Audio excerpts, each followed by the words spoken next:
Vamos seguir agora com outros assuntos de hoje, dessa quinta-feira. Destaque internacional importante também, que abordamos ontem aqui no Entre Nós, a fala absurda de Donald Trump de que os Estados Unidos iriam tomar posse da faixa de Gaza e que fariam daquele lugar um complexo turístico. Isso repercutiu demais.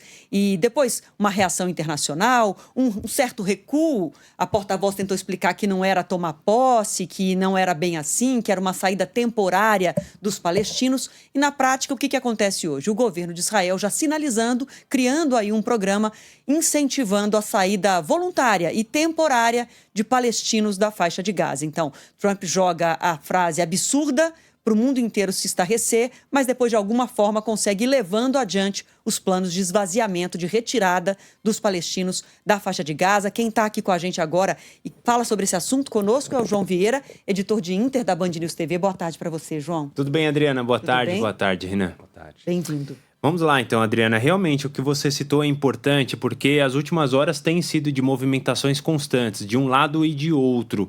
E hoje, especificamente, tivemos de ambos os lados. Primeiro, Israel fazendo essa declaração sobre ordenando, o ministro da Defesa declarando que está ordenando ao Exército a mobilização, a construção de um plano de, entre aspas, saída voluntária. Mas para muitos críticos dessa medida e dessa discussão desse tema, não há nada de voluntário nisso. O que há é uma pressão de americanos e de israelenses para que palestinos não vivam mais na faixa de Gaza. Mas, ficando nas palavras do ministro da Defesa de Israel, Israel Katz, ele disse que os palestinos têm que ter liberdade para emigrar, ou seja, para saírem onde estão há muitos anos. São mais de 2 milhões de pessoas que vivem ali no enclave palestino e a ideia de israelenses e americanos, dos governos, é mandar essas pessoas para países próximos. Mas nem essas pessoas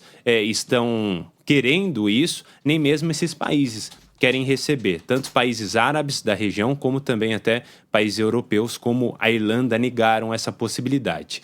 Mesmo assim, Israel segue na tentativa, Donald Trump também. Esse plano de Donald Trump foi chamado de ousado pelos israelenses, mas o governo Benjamin Netanyahu diz que é necessário pensar de uma maneira inovadora para solucionar o que Israel considera um problema na região. Eu disse que os dois lados se pronunciaram mais cedo. Donald Trump foi mais uma vez às redes sociais, como é costumeiro dele. Ele disse que não há a necessidade de enviar tropas americanas para a região um dia depois de ele não descartar essa possibilidade.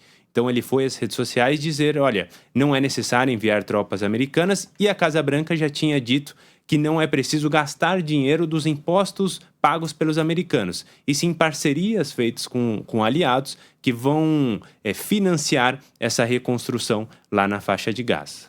A fala americana foi, não é que os Estados Unidos vão gastar e vão ocupar.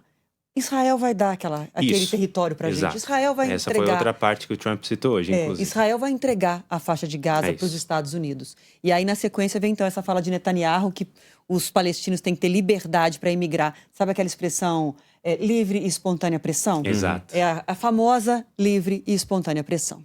João, um outro assunto para a gente tratar, aproveitando sua participação aqui com a gente no Entre Nós, há alguns analistas que fazem avaliações dessas pressões que o presidente americano faz sobre outros países, Panamá, sobre o canal do Panamá, falando sobre Colômbia, falando sobre Canadá, México, que Trump empurra esses países para a China, para um outro parceiro comercial importante. E agora, o presidente americano, Donald Trump, pressionou o Panamá a sair de um programa importante do governo chinês, um programa econômico, Exato, Renan. Um programa trilionário que a China já faz há muitos anos, mais de uma década, chamada de Nova Rota da Seda, que envolve dezenas até centenas de países, mais de uma centena ao redor do mundo. Basicamente, a China financiando obras nesses países, principalmente para a infraestrutura. Então, construção de portos, rodovias, para fortalecer o comércio mundial, mas principalmente, claro, o comércio desses países com a China. São países na África, na Europa, na América Latina, inclusive na América Central.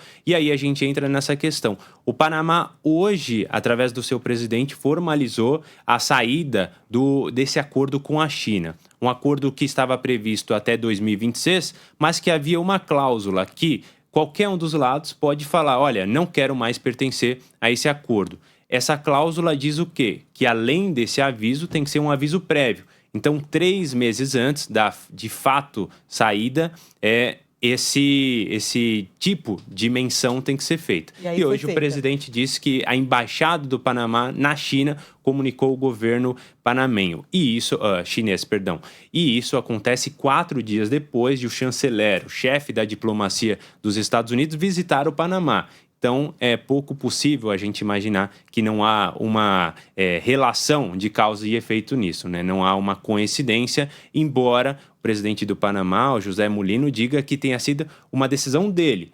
De fato, foi uma decisão dele, ele que bateu o martelo, mas pressionado pelos americanos. Cai na mesma caixinha, livre e espontânea pressão. E ontem o presidente Lula, numa fala que repercutiu bastante aqui no Brasil, disse que Trump é um bravateiro, né? Que ele vive de bravatas. Mas o fato é que nesses primeiros dias, 2 semanas e alguns dias de governo Trump, de bravata em bravata, ele vai conseguindo pressionar e vai conseguindo conquistar algo exatamente na direção do que ele pretende. E o mundo inteiro vai ficando... A cada frase que parece absurda, a cada ameaça, a cada tom que parece totalmente fora dos ritos da diplomacia, o mundo fica estarrecido, se choca, reage, mas depois o que a gente vê é, de alguma forma, Trump conseguindo implementar o que pretende. E isso na vida das pessoas também, né? Porque nem todo mundo acompanha o noticiário com lupa da maneira como a gente acompanha. Então tem um potencial de desinformação também. A gente falava mais cedo aqui na redação. Imagine só essas notícias chegando em Gaza. Como é que isso chega para as pessoas? Será que chega para as pessoas que estão ali tentando reconstruir suas vidas, que tem uma ordem do governo americano para que elas saiam de casa? Qual o potencial de desinformação dessas medidas também na vida real, né? Isso é uma outra questão. Num território devastado, né? Num território que você já não tem nada praticamente. A desinformação e o pavor mesmo, né? Do que pode acontecer, se vai ter uma nova ocupação, se tropas americanas vão ou não. Eles não têm acesso ao básico, à água, comida e remédio. Quanto mais a ter uma informação confiável, né? É isso. Obrigada, Valeu, viu, João? Valeu, bom jornal para você. Bom ter você de volta. Valeu.